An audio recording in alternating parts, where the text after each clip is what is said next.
بسم اللہ الرحمن الرحیم. معزز ناظرین السلام علیکم ورحمۃ اللہ وبرکاتہ. ہمارے معاشرے میں غیبت کا ایسا چلن ہے کہ ہر دوسرا فرد اس میں مبتلا ہے. جب بھی کوئی دو افراد بیٹھتے ہیں تیسرے کو ڈسکس کر رہے ہوتے ہیں، اور اب ہم اس کو گناہ سمجھتے ہی نہیں ہیں بلکہ محظوظ ہو رہے ہوتے ہیں. تو ضرورت اس امر کی ہے کہ ہم اس غیبت کو سمجھیں اور غیبت کے گناہ کو سمجھیں اور اس سے بچنے کی کوشش کریں. تو سب سے پہلے ہم سمجھتے ہیں کہ غیبت کیا ہے. غیبت یہ ہے کہ آپ کسی دوسرے فرد یا افراد یا مجتمع کے بارے میں گفتگو کریں، چاہے وہ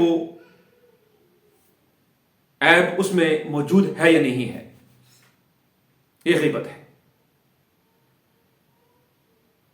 اور اگر وہ عیب اس فرد میں موجود ہے یہ غیبت ہے، اور اگر عیب اس میں موجود نہیں ہے یہ وہ بہتان ہے، یہ غیبت سے بھی بڑھ کے ہے. اسی بارے میں ایک صحابی نے نبی مہربان صلی اللہ علیہ وسلم سے پوچھا تھا کہ اللہ کے رسول، اگر ہم کسی فرد کے بارے میں گفتگو کرتے ہیں، کوئی عیب نکالتے ہیں اور وہ عیب اس میں موجود ہو تو کیا غیبت ہوگی؟ تو اللہ کے رسول صلی اللہ علیہ وسلم نے وضاحت فرمائی تھی کہ اگر وہ عیب اس میں موجود ہے، وہ برائی اس میں موجود ہے، اس کا آپ زیر بحث لاتے ہیں تو یہ غیبت ہے. اور اس میں عیب موجود نہیں ہے اور آپ اس کے بارے میں بحث کر رہے ہیں تو یہ گویا بہتان ہے. اور بہتان کے بارے میں تو آپ کو بڑا واضح ہے کہ شریعت نے بہت سخت احکامات دیے ہیں. تو اس لحاظ سے کسی طور میں بھی ہم کسی دوسرے فرد کو زیر بحث نہیں لا سکتے.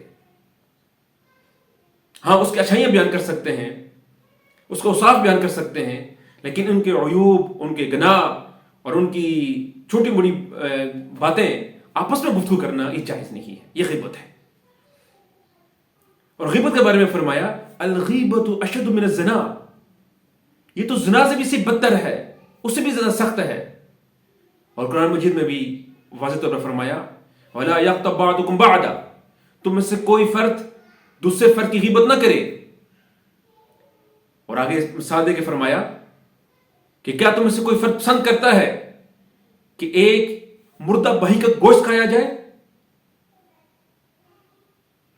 علیاذ باللہ.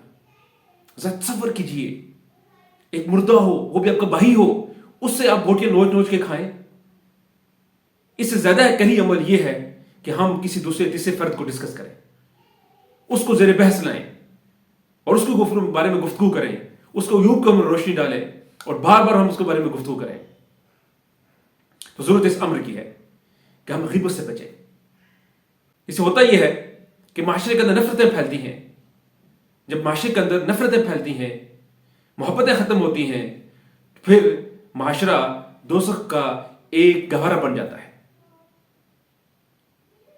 تو کوشش کرنی چاہیے کہ ہم ہر طرح کی غیبت سے بچیں، دوسروں کو ڈسکس نہ کریں، ہمیشہ اپنے ہی کے بارے میں سوچیں، دوسروں کے بارے میں سوچیں.